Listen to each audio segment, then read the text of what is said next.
Война кистью художника передается без прикрас. Его цель – отразить события такими, какие они есть на самом деле. Выставка «По дорогам войны» призвана познакомить с творчеством художников-фронтовиков, которые стали очевидцами тех событий и передали многогранность времени через холст. Среди авторов – Анатолий Сундуков, Николай Третьяков, Константин Половицкий. Каждая работа основана на личных воспоминаниях и передает дух военного времени и переживания тех лет. Единственная радость, что он живой, и он может именно эту сигарету закурить, дать себе покой перед наступающим боем.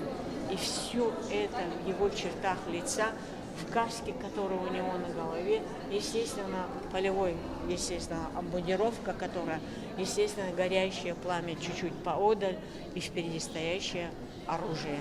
Говорит о том, что он готов выдержать все трудности, которые, естественно, у него идут.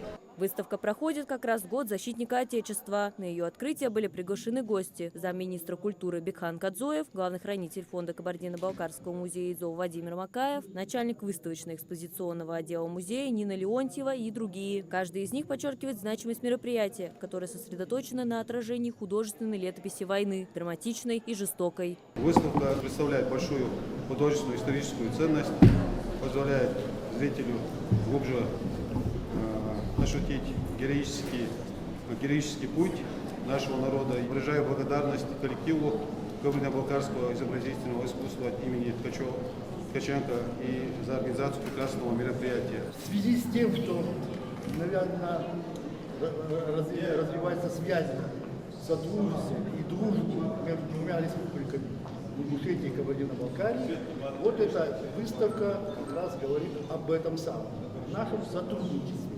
Дети войны – так называют поколение, которое рано повзрослело и пережило тяготы и лишения военного времени. Художники именно этого поколения, как никто, смогли показать Великую Отечественную войну с разных сторон. А война не только о героизме. Она о потере матерями сыновей, о боли после утраты боевых товарищей. В основе представленных произведений – личные воспоминания о тех суровых днях. В этом и заключается их достоверность и искренность. Особое внимание привлекает графика. Именно в ней в полной мере отражается страдания простых людей, которые пережили ужасы войны или были ее непосредственными участниками. И дело не только в сюжетах картин, но и в самой графике. Основные ее выразительные средства – это тон, пятно, линия и штрих. Именно они создают нужную атмосферу и передают в полной мере заложенный смысл.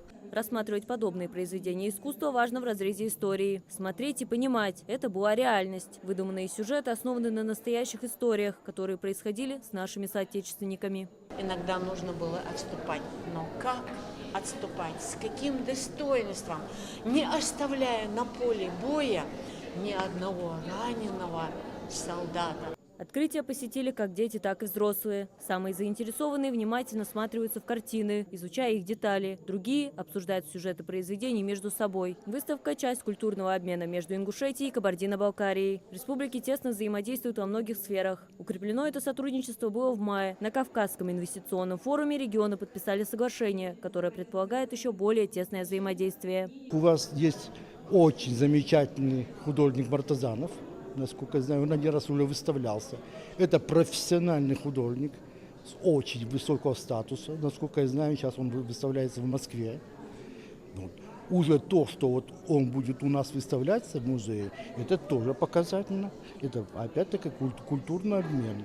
А в дальнейшем посмотрим, мы будем работать. Проведение такой выставки в год защитника Отечества и 80-летия Победы в войне несет ценный смысл. Важно помнить о потерях, которые приносит с собой война. И, конечно, не забывать подвиг предков. Марьям Акиева, Хасан Евлоев, Магаз 24.